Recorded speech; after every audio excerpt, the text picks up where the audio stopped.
एक ऐसा रेगिस्तान जहां एक पूरी कौम को 40 साल भटकने की सजा मिली।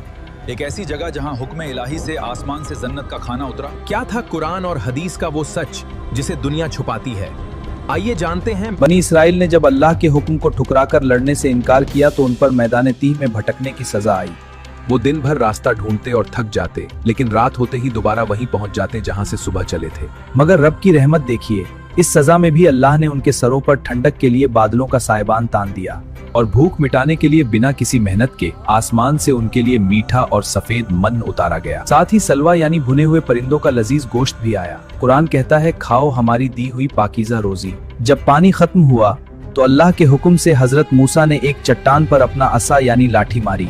देखते ही देखते उस सूखी चट्टान से 12 चश्मे फूट पड़े ताकि बनी इसराइल के 12 कबीलों को अपना पानी मिल सके। इस 40 साल की कैद के दौरान एक दिन अल्लाह के हुक्म से हजरत मूसा और उनके बड़े भाई हजरत हारून कोहे हूर यानी हूर नाम के पहाड़ पर गए। वहां पहाड़ पर उन्हें एक आलीशान कमरा और एक खूबसूरत बिस्तर दिखाई दिया जिससे जन्नत की खुशबू आ रही थी। हजरत हारून उस बिस्तर पर लेट गए।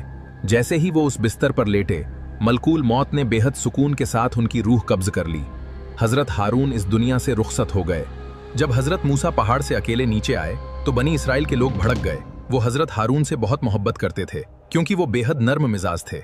लोगों ने हजरत मूसा पर शक किया। तब अल्लाह के हुक्म से फरिश्तों ने हजरत हारून के जनाजे को हवा में तैरते हुए दिखाया ताकि लोग देख सकें कि उनकी मौत कुदरती थी। हजरत हारून के बाद वो वक्त भी आया जब हजरत मूसा की वफात का दिन करीब आया। अल्लाह ने मौत के फरिश्ते को उनके पास भेजा। फरिश्ता एक इंसानी रूप में आया था और सीधे घर में दाखिल हुआ। हजरत मूसा उसे पहचान नहीं पाए और अपनी हिफाजत में उसे एक जोरदार थप्पड़ मार दिया। सही बुखारी की हदीस के मुताबिक उस थप्पड़ से फरिश्ते की आंख मुतासिर हुई। वो वापस अल्लाह के हुजूर गया और शिकायत की कि मूसा अभी मरना नहीं चाहते। अल्लाह ने फरिश्ते की आंख ठीक की और फरमाया, वापस जाओ और मूसा से कहो कि एक बैल की पीठ पर हाथ रखें। जितने बाल हाथ के नीचे आएंगे उतने साल की जिंदगी और मिलेगी। हजरत मूसा ने पूछा, या अल्लाह, उस जिंदगी के बाद क्या होगा? फिर भी मौत ही आएगी, तो फिर मौत अभी मजूर है। हजरत मूसा ने अल्लाह से दुआ की कि उन्हें अर्ज़े मुक़द्दस फिलिस्तीन के इतना करीब मौत आए जहां से एक पत्थर फेंका जा सके, और वहीं उनका इंतकाल हो गया। हजरत मूसा अलैहिस्सलाम की वफात मैदान तीह की इसी सरहद पर हुई।